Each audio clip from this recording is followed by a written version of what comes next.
প্রয়োজন হয়, যখন হসপিটাল থেকে একজন ডাক্তার বলে যে এই মুহূর্তে আপনার এ নেগেটিভ রক্ত দরকার, না হলে আপনার স্ত্রীকে কিংবা আপনার বোনকে কিংবা আপনার মাকে বাঁচানো সম্ভব নয়, এই কথাটা যখন বলে, তার ফ্যামিলির ভিতরে, তার গোষ্ঠীর ভিতরে যত মানুষ রয়েছে তারা দিশেহারা হয়ে যায়, পাগলের মতো হয়ে যায়, কিভাবে রক্ত সংগ্রহ করবে।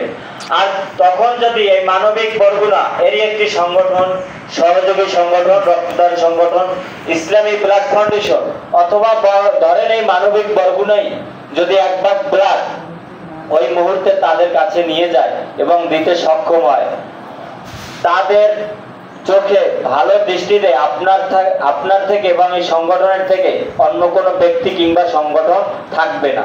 এটা হলো রক্তদান। এই রক্তদানের বিষয় আমাদের যাদের 18 বছর বয়স রয়েছে এবং 50 কেজি ওয়েট আমাদের রয়েছে, আমরা রক্তদান করব এবং অন্যদেরকে কিভাবে রক্তদান করতে উৎসাহিত করা যায় সেইভাবে আমরা প্রক্রিয়া চালাবো ইনশাআল্লাহ। আর আমাদের এটা হলো পাথরঘাটা উপজেলা কমিটি, আমাদের ইউনিয়ন ব্যাপী এবং শিক্ষা প্রতিষ্ঠানে আমাদের কমিটি দেওয়া কার্যক্রম চলমান থাকবে। আজকে যেখানে এখানে পাথরঘাটা উপজেলাবাসীকে আমি বলবো খুব শীঘ্রই ইউনিয়নগুলো ভিত্তিক কমিটি করে ইউনিয়নে এই সমস্ত কার্যক্রমগুলো ছড়িয়ে ছিটিয়ে দেওয়ার জন্য আমি আহ্বান করব। আমি একটা জিনিস লক্ষ্য করছি, আপনারাও করবেন, সেটা হলো শহর কেন্দ্রিক অনেকগুলো সংগঠন থাকে, ওই সংগঠনগুলো সকল কার্যক্রম বেশিরভাগই শহর কেন্দ্রিক থাকে, আর গ্রামগঞ্জে এগুলো পৌঁছতে অনেক কষ্ট হয়। এজন্য আমি মানবিক বরগুনা পাথরঘাটা উপজেলার সম্মানিত সভাপতি সহ যারা থাকবেন আজকের কমিটিতে তাদেরকে উদারত আহ্বান করব, এই কমিটি মাধ্যমে যেন প্রতিটি ইউনিয়ন কমিটি হয় এবং আমাদের মানবিক বরগুনার কার্যক্রম যেন ইউনিয়ন পর্যায়ে, মহল্লা পর্যায়ে, গ্রাম পর্যায়ে পৌঁছে যায়। দীর্ঘ সময় আমরা এখানে পার করেছি। আমি কমিটির ঘোষণা দেওয়ার আগে আমি আরেকটি কথা বলতে চাই যে মানবিক বরগুনা এটি আমি একলা ইমরান হোসেন মনিরের মাধ্যমে এই সংগঠন প্রতিষ্ঠিত হয় নাই এবং আমার একার মাধ্যমে আজকে এই পাথরঘাটা আসতে সক্ষম হই নাই।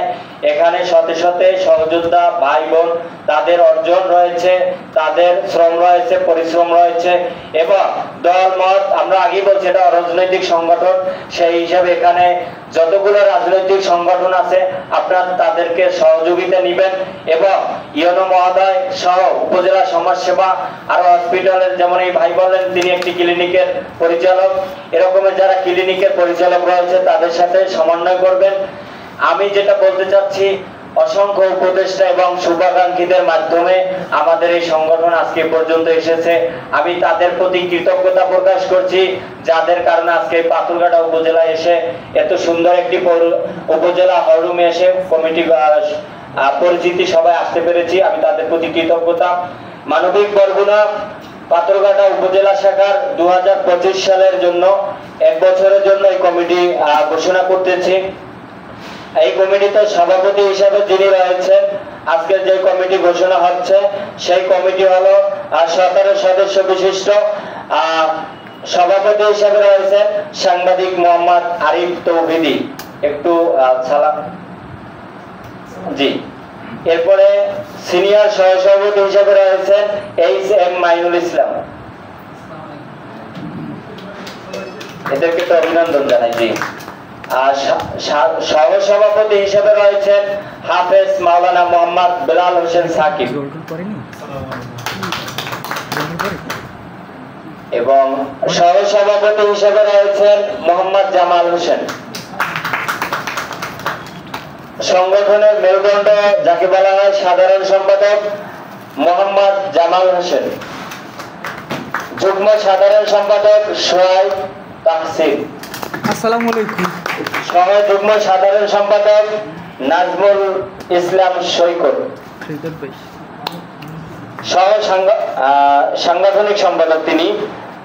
যুগ্ম সাধারণ সম্পাদক আরেকজন রয়েছেন, তিনি হলেন মোসাম্মদ রুমান আক্তার, সাংগঠনিক সম্পাদক নাজমুল ইসলাম সৈকত, সহ সাংগঠনিক সম্পাদক মোসাম্মদ আয়েশা আক্তার, সমাজ কল্যাণ, ত্রাণ ও দুর্যোগ বিষয়ক সম্পাদক মোহাম্মদ শহীদুল ইসলাম, দপ্তর সম্পাদক মোহাম্মদ ইয়াকুব আলী, আর অর্থ সম্পাদক রেদওয়ান হোসেন সানি, তথ্য প্রচার সম্পাদক মোহাম্মদ ইসমাইল, রক্তদান বিষয়ক সম্পাদক মোহাম্মদ সাগর, অনলাইন ও মিডিয়া বিষয়ক সম্পাদক মোহাম্মদ আসাদুল্লাহ, কার্যকারী সদস্য 1 জয় বিশ্বাস, কার্যকারী সদস্য 2 আরিফুল ইসলাম। ধন্যবাদ। আমি মানবিক বরগুনা জেলা কমিটির পক্ষ থেকে পাথরঘাটা উপজেলা শাখার নবনির্বাচিত কমিটিকে আন্তরিক শুভেচ্ছা অভিনন্দন জানাচ্ছি। পাশাপাশি আরো সদস্য রয়েছে জাকারিয়া সজল, মোহাম্মদ আব্দুল্লাহ, মেহেদি হাসান। এরা হলো আমাদের এই কমিটির আজকে কার্যকারী সদস্যের ভিতরে রয়েছে বা কমিটির ভিতরে রয়েছে। এছাড়াও অসংখ্য সাধারণ সদস্য, আমাদের প্রত্যেকেরই মানবিক বরগুনার একটি সাধারণ আমাদের ফরম রয়েছে, যেটা সদস্য হতে হয়। সেই ফরম আমি আরিফের কাছে দিয়ে যাব। আপনারা সকলে ফি হলো 100 টাকা, এটা অবশ্যই আপনারা দিবেন। সংগঠনকে ভালোবাসবেন, এটা প্রমাণ হবে কয়েকটি গুণের মাধ্যমে। তার মধ্যে একটি হলো আর্থিক। আপনার স্থান থেকে আপনার দৈনিক কত খরচ হচ্ছে, এই খরচ থেকে সামান্য কিছু টাকা আপনি এই সংগঠনে দান করবেন মানব সেবার জন্য, এই সংগঠনের শক্তিশালী করার জন্য। এরপরে আপনার যেই সময়টা রয়েছে, যেই সময়টা আপনি বাইরে দেন, এই সময়টা থেকে আপনার টার্গেট থাকবে আমি আজকে খেলাধুলার জন্য যেখানে 1 ঘন্টা সময় দিতাম, সেখানে আজকে আমি 40 মিনিট সময় দিব, আর বাকি 20 মিনিট সময় আমি সংগঠনকে দিব। এরকমের যৌথ শ্রম যখন আসবে, যৌথ সহযোগিতা যখন আসবে, তখন একটি সংগঠনের মাধ্যমে মানুষ ভালো কিছু আশা করবে। আর আপনার যদি সংগঠনের ত্যাগ না থাকে, আপনার পরিবারে আপনার বাবা মার জন্য যদি ত্যাগ না থাকে,